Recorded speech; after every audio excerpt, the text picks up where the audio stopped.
Welcome back to episode 2 of our series where we teach the necessary skills to become a carpenter. On this episode, we're going to build a wall. Exciting, right? Well, it's the first thing that we have our apprentices do in the field, aside from pick up a broom. The reason for this series is we want to be able to have our crews, from when they start at the inception, to have the same skills necessary to grow over time. It teaches the simple concepts of your 16, your 32, your 48 layout, so that they can then apply that to other things in the trades. From understanding simple concepts, we can then transfer that to ceilings, drywall, heavy gauge framing, something that they're eventually going to need in the field once we make that jump from apprentice to journeyman carpenter. The same concepts that we teach today can be used from commercial build-outs to residential interiors. Before I forget, if you guys have any questions, comments, go ahead and hit us below.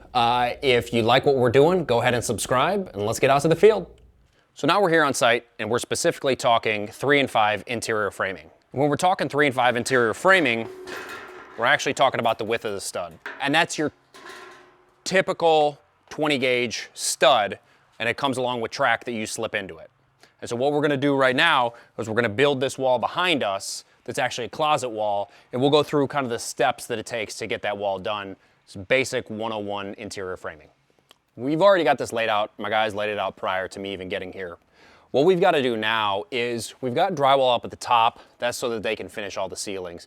But this particular instance, I have to put this piece of drywall here so I can get my layout going for my studs. I'm gonna go ahead, shoot the track down, mark it out, lay it out for the studs, then transfer those same exact marks up to the ceiling. 8 foot. These track are always 10 foot. Always, always, always from the manufacturer. So I know that I can come in here and we're gonna cut this right around 2 foot. Make a C.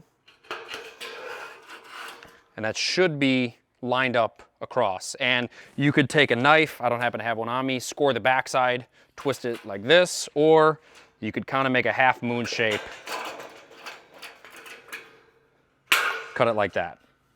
Now that we've got our track cut, I still have to cut the top piece, but we can first throw this bottom in. And we use this drywall as a marker and put it right on the line. And what we're gonna do is take our concrete pins, stick it on the line, and what I like to do is go every 16 inches in a stagger, and then that way they can't twist on you or anything. But that'll be based on your manufacturer too. A lot of times that's put in the specs or on the title page from what the architect actually wants. These walls back here are a bit different. We have to put 2 pins in the exact same location, 2 inches apart from each other. It's just the detail that the architect calls for. But when you're doing interior framing, it kind of doesn't matter. So that's why I like to stagger it every 16 inches.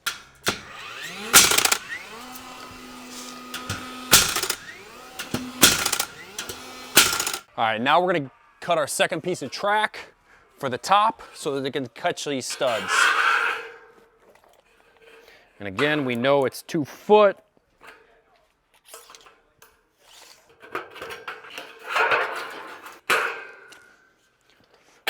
The next step in this process is lining up and marking where this is actually going to be on the corner.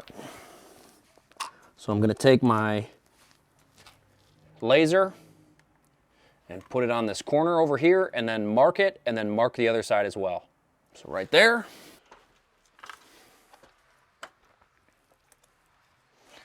So what we're gonna do, since we have that at an angle, is that we've got to plumb off of this wall. So I'm gonna take my square, run it in this wall, and then just mark off of that.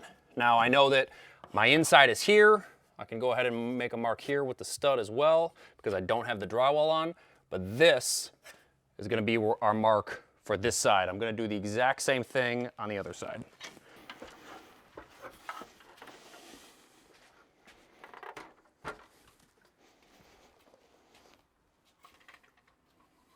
And we'll go ahead and do the exact same thing on this side.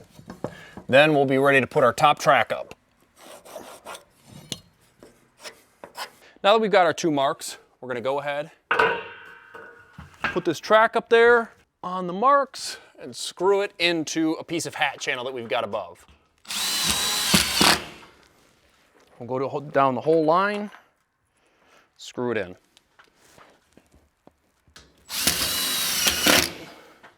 Now again, these are on 24 inches, which is a little bit different, but it's the framing that's called for up on the ceiling.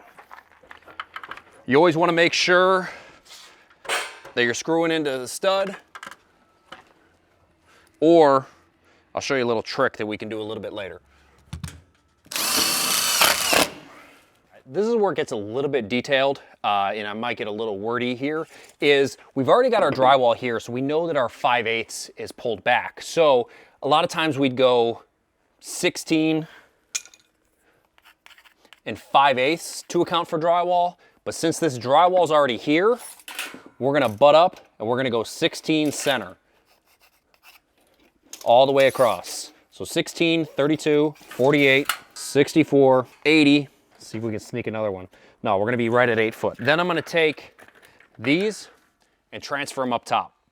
And that's how we'll build our wall. If this is a longer wall than 8 foot, I'm gonna take a couple different measurements, but we know that this isn't a sloped roof or anything else like that. So I'm just gonna take one measurement right here in the center and cut my 6 or 7 studs at that height. We're at 115 and 5/8. So now we cut the studs the exact same way that we cut the track. And I'm gonna measure 115, 5/8, mark it. And I could use a chop box. I don't think my guys have anything here.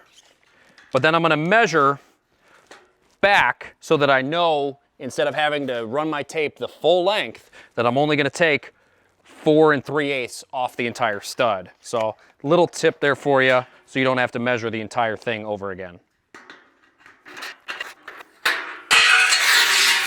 And I'll go ahead and stuff these. And we're almost home.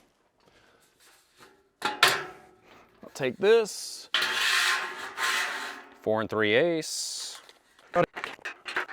Okay, now little tip for doing the drywaller, or how we notify the drywallers which way to actually start their rock, because sometimes they're not always gonna know the layout that we use, or the layout sometimes changes. But what we do when we're running steel studs is get it on our center mark, okay?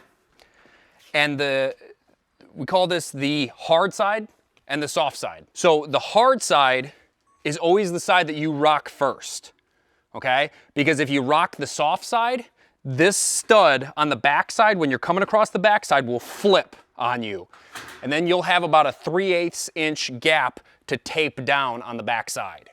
So what we try and do is run our soft side always to the inside of how we ran it.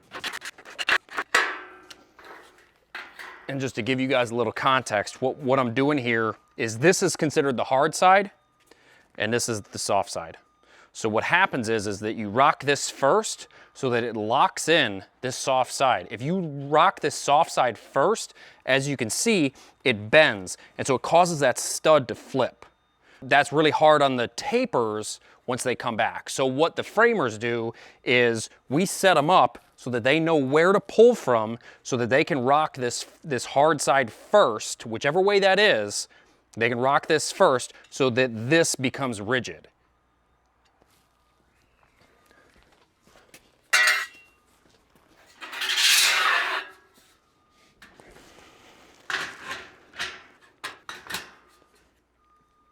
Now, inevitably, it's gonna get asked, if we look at this corner, I'm off another 5/8 beyond that drywall.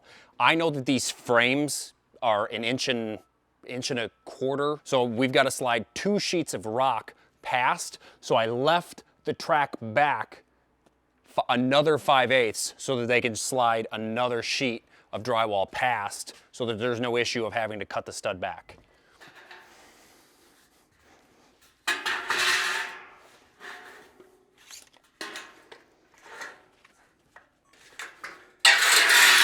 If you're doing this, sometimes you may want to use gloves. I just didn't happen to grab them today, but I'd advise you use them.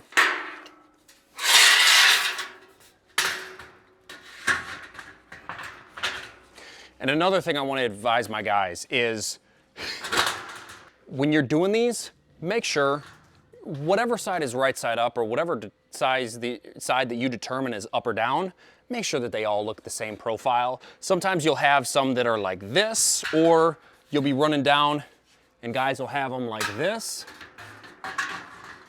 You know, whatever side you decide is up or down, doesn't matter. Make it all the same. The reason why I say that is because a lot of trades come through and use these holes and then will have to go back and punch holes or go different routes, however they determine they want to do it. But it makes it easier on everybody else if you just pay attention and run the holes all the same, because as soon as you flip it around, this side is now 4 inches lower than this side. Creates a little bit more extra work for everybody.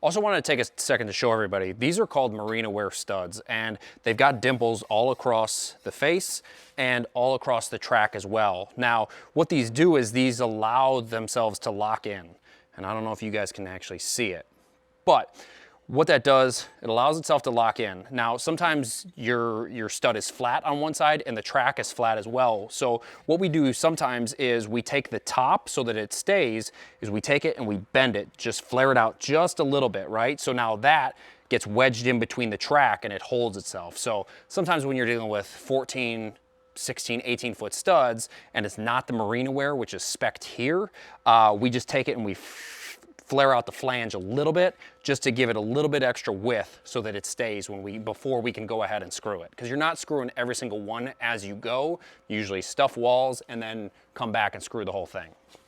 As I said before, there's an 1.5 inch gap here, so this is gonna be left there because there's gonna be 2 layers of rock. So I'm not even gonna mess with this stud real quick. The drywallers can move it in and out. And so we'll go ahead, now that we've got our marks on the floor, we've got our studs stuffed, we'll go ahead, screw the hard side. Got that centered.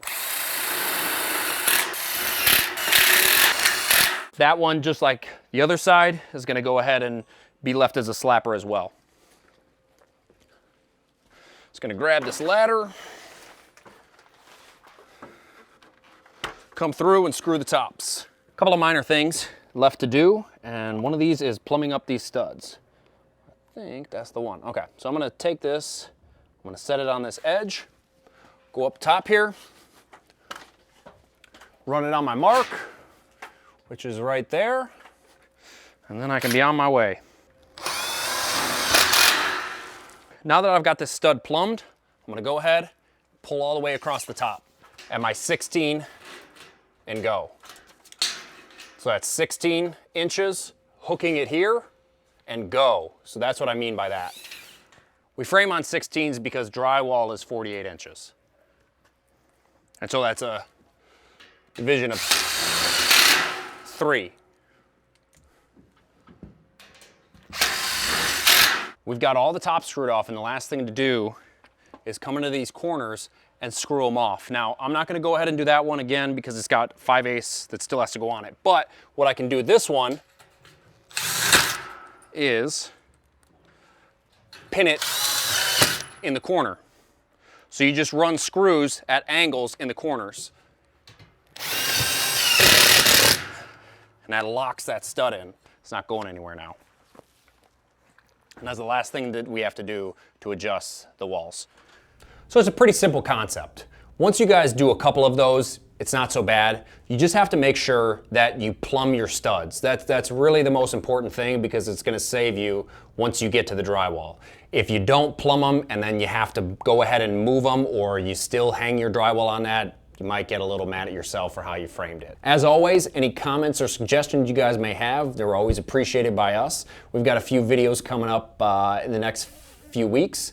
And those will definitely be some 101 videos so that we can get the concepts going for when we get to 201, 301 and start building radius soffits or fire assemblies that'll get pretty technical. So Hopefully you guys enjoy, and as always, have a good one.